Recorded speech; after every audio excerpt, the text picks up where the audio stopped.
Eh bien bonjour et bienvenue. Aujourd'hui je voudrais vous parler de cette nouvelle lune qui démarre exactement aujourd'hui, qui est une nouvelle lune qui va donc se produire en Cancer. Vous le savez en fait, une fois par mois, le soleil a rendez-vous avec la lune, c'est la conjonction lune-soleil qui correspond à la nouvelle lune et qui va donner en quelque sorte l'ambiance astrologique, un peu comme la météo, de comment nous allons nous sentir ou quel type d'événement pourrait se produire pendant cette nouvelle lune. Alors, cette nouvelle lune sera, je dois le dire, un petit peu chahutée émotionnellement. Autant le mois dernier, c'était une lune formidable pour démarrer toute nouvelle forme de communication, de négociation, démarrer des nouveaux projets commerciaux, littéraires, professionnels. Cette lune en Cancer, vous savez, le signe du Cancer, c'est un signe qui est extrêmement lié aux émotions. La lune, c'est vraiment notre émotionnalité, si je peux utiliser ce mot-là. Et c'est une lune qui sera également très tournée autour de la famille. La nouvelle lune est donc en Cancer, la pleine lune sera en Capricorne. C'est donc l'axe Cancer-Capricorne qui va se dérouler devant nous jusqu'à peu près au 25 juillet. Et c'est un axe où, en fait, nous allons beaucoup travailler sur l'émotionnalité versus la responsabilité. Laisser exploser nos émotions ou bien nous montrer un petit peu raisonnable, un petit peu tranquille. Alors, j'ai noté... Pardon. J'ai noté quelques points, quelques aspects qui me paraissent importants pendant cette nouvelle lune. Je mets ma petite écharpe pour moins tousser. Alors, cette nouvelle lune, il y aura donc la lune, conjointe à Mercure, conjointe à Mars, tout ça en Cancer. Tout cet amas de planètes sera opposé à Pluton et au carré de Jupiter. Ça va créer donc en fait une fin de mois de juin, je dirais un petit peu passionnelle, un peu orageuse, où il faudra vraiment faire attention à nos émotions, essayer de garder notre calme d'une part et d'autre part, essayer de faire tout ce qui est dans notre possible pour être gentil avec nous-mêmes, pour réconforter nos émotions si jamais elles sont un petit peu mises à mal par la vie pendant ce mois de juin. Heureusement, au même moment, Pluton est au trigone de Vénus qui est en domicile en Taureau et qui va favoriser l'amour-passion. Ça ne veut pas dire que tout le monde va rencontrer l'homme ou la femme de sa vie. Ça veut dire que les rencontres qui pourront avoir lieu en cette fin de mois de juin vont pouvoir être vraiment des rencontres intenses, passionnées, authentiques. Simplement, vraiment, mon conseil pour cette fin de mois de juin, c'est d'essayer de faire tout votre maximum pour rester malgré tout le plus calme, le plus posé possible, afin de équilibrer cet excès de passion qui risque d'être un peu généré par ce ciel orageux. Et vous voyez, c'est toujours rigolo de voir comment, enfin rigolo, plutôt intéressant, de voir comment, lorsque notre ciel intérieur est un peu orageux, eh bien, autour de nous, le ciel extérieur est aussi assez orageux en ce moment. Alors, autre aspect important, le 28 juin, ce sera un très bon jour, le 28 juin, Mercure, la planète Mercure sera conjointe à Mars. Ce sera donc un très bon jour pour négocier, discuter un nouveau projet qui a pu voir le jour dans votre esprit le mois dernier, pendant que la Lune était en Gémeaux, justement. Et le mois dernier, c'était un excellent moment pour créer, organiser tout nouveau projet, commerce, études, formation. Le 28 sera donc un des meilleurs moments de cette prochaine Lune pour concrétiser ça, donc pour prendre rendez-vous avec vos collaborateurs pour en discuter, votre banquier, etc. Alors, le mois de juillet, attention. La première, je suis désolée, hein, mais cette nouvelle lune va vraiment être, cette lune-là va être un peu chahutée, donc je suis obligée de dire beaucoup de fois attention plutôt que bravo.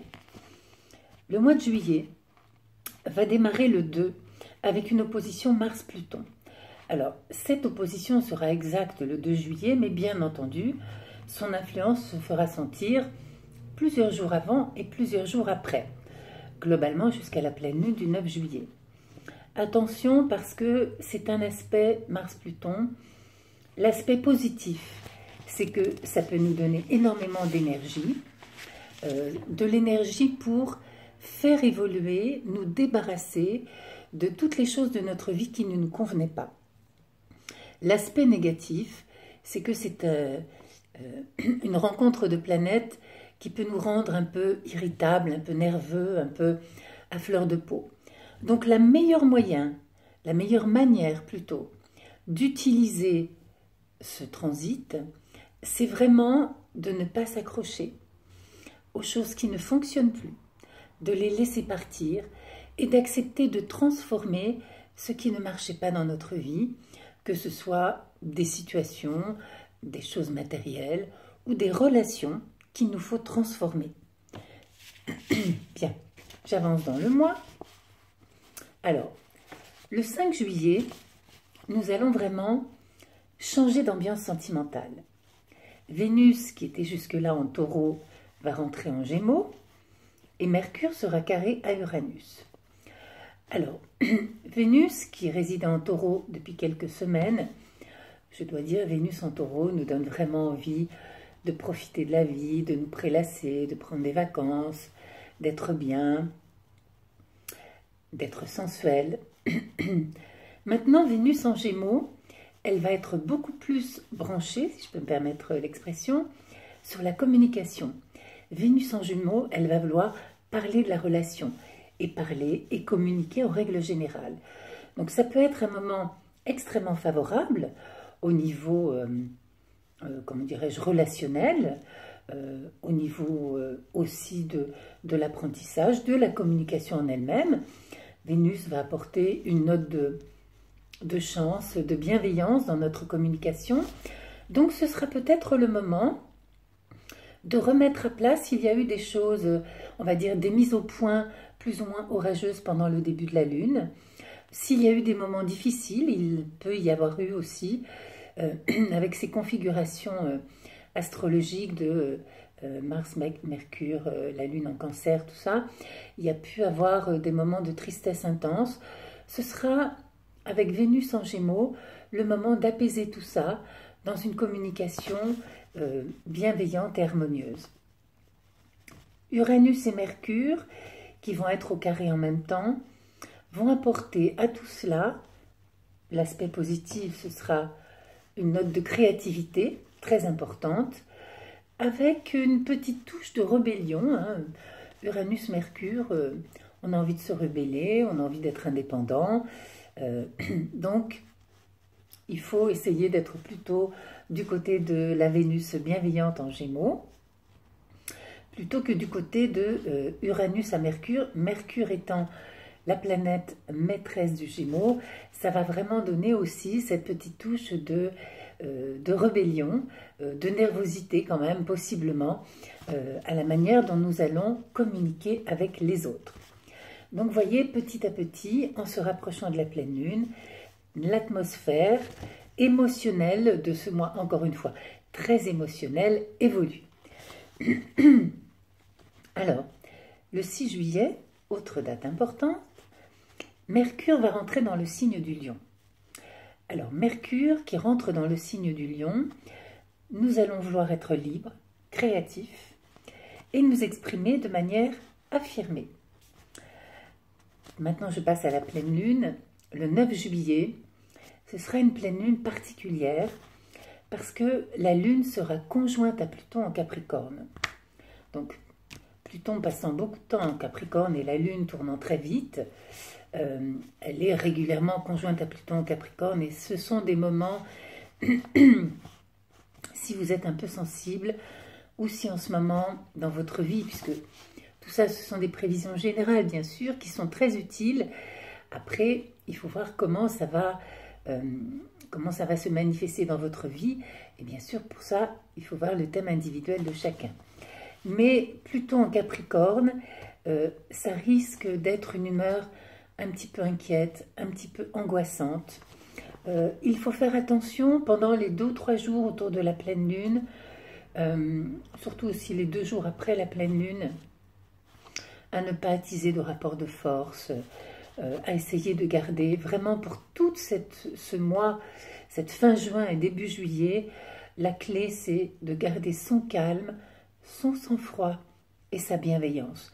Vraiment d'essayer pour le coup de s'accrocher à ça, de dire allez, on se calme, on reste posé le plus possible.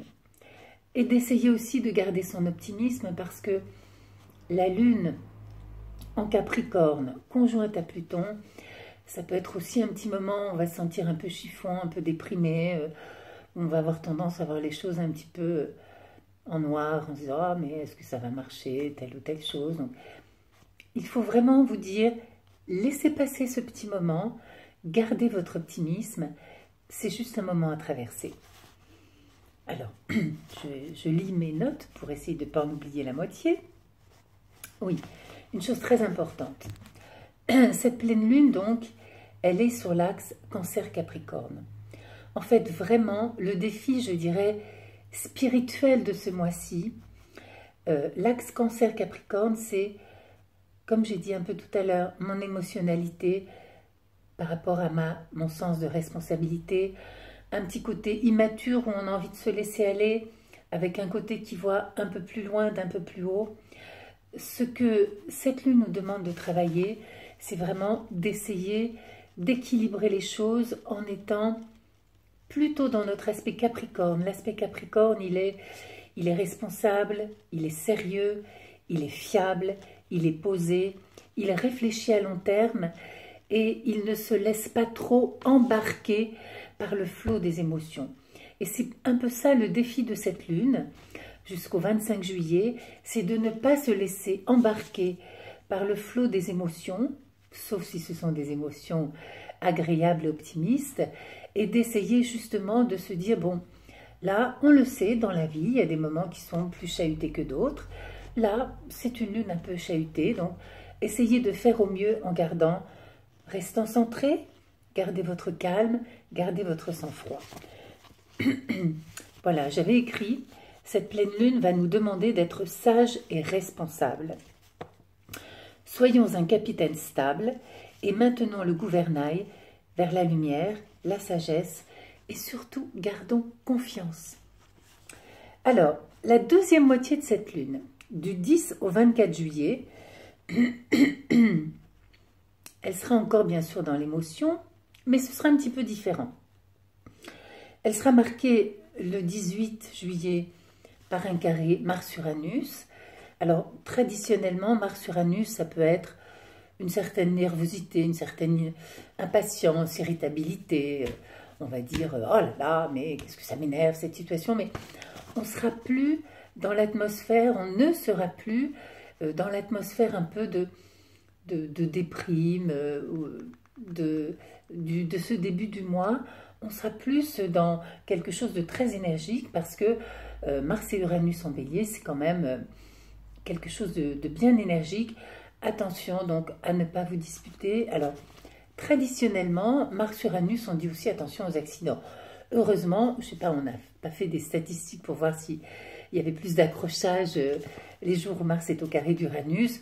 Simplement, maîtriser, donc voyez à nouveau, tout dans cette lune nous dit attention, là aussi, maîtrisez votre irritabilité. C'est une lune vraiment qui va nous demander d'être dans la maîtrise, de ne pas nous laisser embarquer. Donc au début du mois, pas nous laisser embarquer dans la tristesse et dans l'angoisse. Et dans cette deuxième moitié de la lune, de ne pas nous laisser embarquer dans une impétuosité un peu coléreuse et impatiente. Heureusement, il y a un très très bel aspect là, dans cette fin de cette deuxième moitié de la lune, qui est que Vénus, qui est en Gémeaux, donc, sera au trigone de Jupiter en Balance.